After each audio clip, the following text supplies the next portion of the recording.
HyperX just obliterated KRX 13-1 on Summit with the comp of Fade, Sage, Viper, Omen, and Raze, and I think this might be the best comp on Summit that we've seen so far. I think the combination of these 5 agents works really well on this map, the way it's laid out, and I think the roles here that HyperX have gone with, I think, are also phenomenal. You've got Envy on the Initiator, Devi on the Viper, which is really good at Forsaken. I know you can play a lot of different agents, but his Omen is definitely one of his best agents, and most importantly, Jing on the Raze. I think whenever HyperX put Jing on Raze, it just makes their gameplay so much better. And then I think the linchpin, the most important agent in this comp, is Sage. Something on the Sage, I think, as we'll see in this video, we're going to go through some rounds where I think the Sage just found amazing value on this map. And yeah, again, I think all 5 of these agents work really well together on this map, and we're going to go over all these things in this video.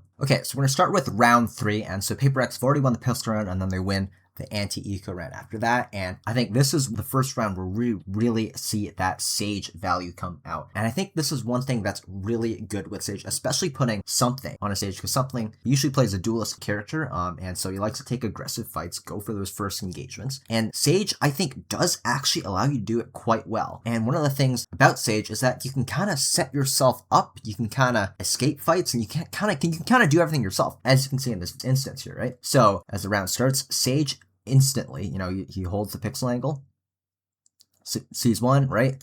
Slows, right? So right away, you can see what the slow does, right? It basically stops KRX from moving forward at all. Because, you're not running through the Sage slow that lasts for, 8 seconds it is now, right? If you think about, if it was a breach stun here, the breach stun lasts for 1 second, and then, they can come back and hit the B side again. But that Sage slow just stalls so much time and prevents the enemy team from making any progress towards the B site. Just one player, Something by himself, just completely stops any kind of rush. In the meantime here, HyperX actually triple up and start taking the A main space as well, which is really good. So KRX here, you can see they see that Sage slow, like, oh, okay, they've probably Sage slow, they've probably rotated to the B site. We're not gonna hit the B site. But what Something does here actually on the Sage, I think is really, really good, and is that he actually pivots instantly towards mid. And you can see first here actually, HyperX push Mako off the line. Mako does actually find one, but does get traded out. And Something actually does this Sage wall here, where he actually goes on top of the Sage wall. So this is another thing about Sage, is not only can you instantly stall pushes to an extreme high level, you can make plays like this that are really, really strong, where he's just in a complete off angle.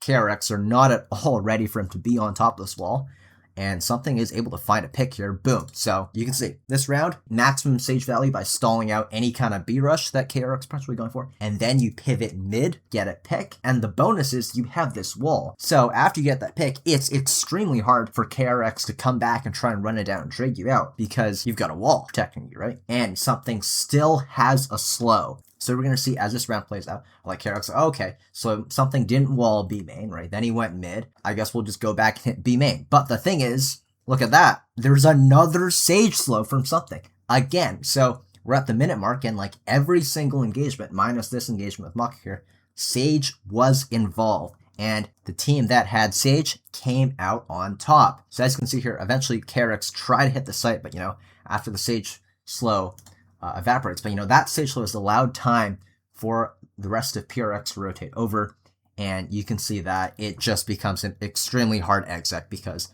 HyperX have stacked over towards the B site. Okay, we're gonna go to the very next round, and I think this is another example of Sage value, because what PRX do in this round is they actually start fighting heavy towards B main with Fade and Raze. And we know that Fade and Raze is a phenomenal combo. Combined with maybe an Omen Paranoia, as you can see Forsaken's set up here for, it makes for a really good aggressive early round fight. And so that's what HyperX go for, right? So, off rip, they move up here with the Fade and Raze, and they're going to look to take an early fight with Envy baiting for Jing in the corner. Now, the good thing about having a Sage is, right, actually if we rewind a bit to the start of the round, you can see Something's here, right? And he currently has 2 slows. So what happens at the start of the round here is Something actually instantly throws a slow. There it goes. So he instantly throws a slow A main, so that, once again, same thing I did on B last round. There is no chance of KRX pushing through that slow orb and trying to rush A. And so what something then does, which I think is really smart, is he instantly rotates off the A main choke, right? And he comes over here towards mid and puts up another one of those walls in mid. And again, I mean, I can only assume, or you can't tell for sure, but it does look like he's once again on top of the wall, playing for a pick as if he was a duelist, right? So he's both doubling as a sage for stall and being able to take aggressive fights that he likes to take. And so if you look at the map now, right, HyperX have basically, ensured that no one's going to rush A main early. They're set up for a fight in B main, and they have a wall here in mid. So basically, HyperX have info on 3 of the lanes, right? Because like technically, even if they were to get past the stage, they have Divide back here jiggling for info. So 3 of the lanes, they have info. So if they don't see anyone going on these 3 lanes, they know that then it has to be the 4th lane that KRX comes from. But as we see this round play out, right? Something has this wall here, right? So like that allows HyperX to fight aggressively B main, knowing that KRX can't go anywhere else, right? Except the 1 lane that's open because, they're fighting for B main, Divide's jiggling A main, and they have a sage wall to stop any kind of push down here in mid, right? Sorry, the map's new. I don't totally remember what all the callouts are, but I think you guys know what I mean.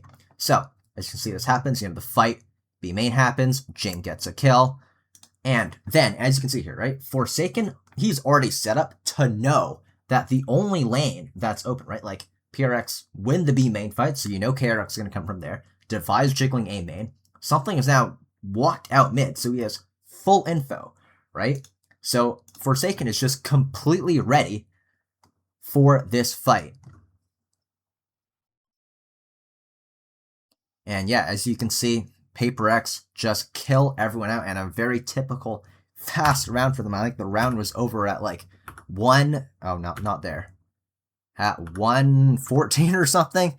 The round was already over, and I think this is just another example of the Sage getting maximum value. You get that early Sage slow into A main to ensure no one's coming there, and then, Divide can keep jiggling, and then something can just insta-rotate to another lane, put that Sage wall, and at the same time, look for picks, which he's really good at doing, and that leaves only 2 lanes left. HyperX then have the Fade Raze to fight another lane, and then that leaves only 1 lane that they have to worry about, and Forsaken is on top of it there. So yeah, again, like, I can go through it again. Like, I think this comp is just really well put together, right? You got the Sage and the Viper. Like, you can put one, stall. Like, right now here, they have a Sage wall for mid, Viper for the A main choke, and they're fighting the B main choke, leaving only 1 more choke open. And so that allows, and Forsaken has the Paranoia as well, so that they're basically able, on defense, which they dominate on this map, to cover literally everything on the map. And I think that's what makes this comp so good. Okay, so we're going to head to round number 8, and I think this is another round where we just see so much value out of the Sage, and something's actually picked up the Operator here, right? And, you may think, Sage isn't a duelist, she doesn't have an escape ability, would she be good at opping? Well, first of all, something's great with the op, but secondly, you also have the Sage slow to prevent anyone from running you down after you take a shot with the op, right? Start the round here, something comes up with the Operator's posting on the angle, boom, gets a pick, and then what he does is he actually instantly rotates towards mid, moves the op because, he knows KRX have seen the op, and they're like, okay, let's go somewhere else. And you can see again with Sage, you're kind of just free floating, right? Because you can always just move somewhere else, wherever you think the enemies can go, plop that wall down and instantly stop their push. Or you can walk around the Operator, boom, there it goes, another pick, and then that's what I'm talking about, right? Although she doesn't have an escape ability, throwing this Sage slow basically stops any opportunity for KRX to get a trade, right? So that just goes to show that Sage can just be so multi-dimensional, and on a map here like Sunset, I think we're just seeing immense value. And now let's also talk about this Viper wall, right? Because this Viper wall, I think, is incredibly strong. Because, good Viper walls cover multiple lanes, they have multiple use cases, and they're in an area where it's not only the Viper that can play off that utility. So you can see this wall here, right? It covers deep into A main, it covers this whole bit of mid, and then it also covers another area here and another area here. So if a team were to go mid through mid to B, they would have to cross the wall once, then twice, then a third time, just to get past that wall and not even make it on a site, right? So this is just a super good Viper wall, and I think that's why Viper is going to be incredible on this map, because she can have this wall mid, and she can also throw an orb on either choke and play the site hold as well. And so yeah, I think this is another round where, you just see the insane Sage value. You have that wall, you have those slows, and you have the Sage playing with an operator and doing pretty well with it because you have the slow, which allows you to get out of a situation and not allow an enemy team to run you down after they've spotted where your op is. And then also, yeah, as you can see here, Mako actually did take down Jang, but so now it's a 4v3. But what does Sage have that no other agent has? An ultimate that can bring someone back to life or a teammate back to life. And 4v3, you think KRX still have a chance this round? No, not a chance, because something brings back Jang. And the Sage ult only being 7 orbs and the amount of kills that something is getting, this Sage res is going to be available so often, and that just allows you to potentially win a bunch of rounds that were potentially at risk, or flip some rounds that you may not have had a chance to win if not for the Sage res. So on to round number 9, and I think this is another example of how much Sage value you're getting on this map with something on Sage. Because, he's used to playing Jet, an op agent, and once again, you may think, okay, Sage is like not similar to Jet at all, right? Like you have no escape ability. But I think this is a perfect example of how he's able to find value by himself because, he's got the op, right? And you would think, right, if you're a Jet, you get flashed off, what's a Jet gonna do? A Jet's gonna need to run, dash out and then run all the way back to a safe spot. But with Sage, you can essentially slow for yourself and prevent an enemy team from pushing you, right? Because when you have an op, right, if you miss a shot, the moment after you miss the shot is when you're most vulnerable because your op doesn't reload in time, right? You can't get another shot off right away. You're basically kind of really vulnerable, right? If you don't have an escape ability to get out. And Sage doesn't have that movement escape ability. But what she does have is 2 Sage slows. And so you can see he instantly Sage slows, and that just instantly stops KRX from having any sort of forward momentum, right? They have a Phoenix and a Neon, and none of those guys, I know Neon can run fast, but you're still not going to be able to get through a Sage slow very easily, right? And so, if you think about it, if this was a Jet and, she wanted to do this, right, where she'd get out and he needs some help, you might need a breach to, stun for him. So that's another agent that would have to expend utility. But the thing with Sage is you can kind of do all of this yourself, and that allows PRX to stack the rest of the map better, which just overall is much better for the defensive side if you're able to cover more gaps. And again, with the Sage slows, a Jet dashes out, the other team can just keep rushing, right? But with Sage, you Sage slow, and now the other team literally has to wait out that Sage slow, allowing time for your teammates to rotate here, and that's what happens. And PRX just stack 3 onto the A site very quickly, and as you can see, they just easily win out the rest of this round. Grand Final 2023, first big matchup of the partnership era. And it was a reverse sweep from HyperX to finally take down DRX.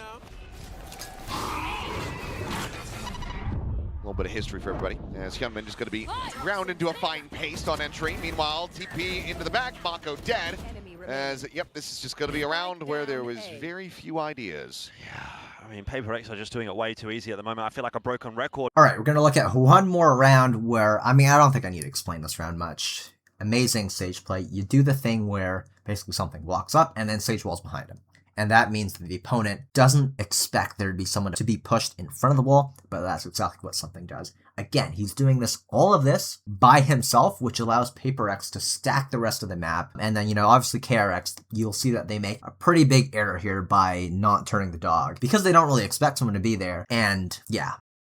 That you need to be aware of onset timings for KRX, but a lot of times you're seeing players on these entries kind of getting caught in the side, caught in the back, and not really having a great sense of where HyperX are putting their pieces. They'll change up. Oh no. Here we go again. Oh dear God, how patient can he play it? Well, there's the 1-2. Looking for that third, can't manage to make it happen, but I think you've done your job, something. And so yeah, HyperX would go on to win the map 13-1, dominant fashion, and I think this comp is exceptional, and I think it was a major reason why they just absolutely stomped KRX here. And I like this comp a lot because they've got the Fade, the Omen, and the Raze, which as 3 are really good for fighting aggressively on defense, as well as defaulting around the map on attack. Obviously, they won so fast on the defense that we didn't really see much of their attack. But speaking of attack, you also got the Viper, which is really good on attack for creating that lurk pressure, but on defense, you got the Sage and the Viper, which just provides so much stall, and that supports this aggressiveness from the other 3 agents, right? Fade, Omen, and Raze can just fight wherever they want, knowing that if the enemy team goes to the other side of the map, you have a Viper and a Sage to just stall them out completely. So yeah, that's going to do it for this video. Be sure to leave a like and subscribe if you enjoyed, and let me know in the comments what you think about this comp. Is there a better comp that's possible? Because right now I feel like this might be the best possible comp. I want to hear you guys' thoughts in the comment section below, and I'll see you guys in the next video.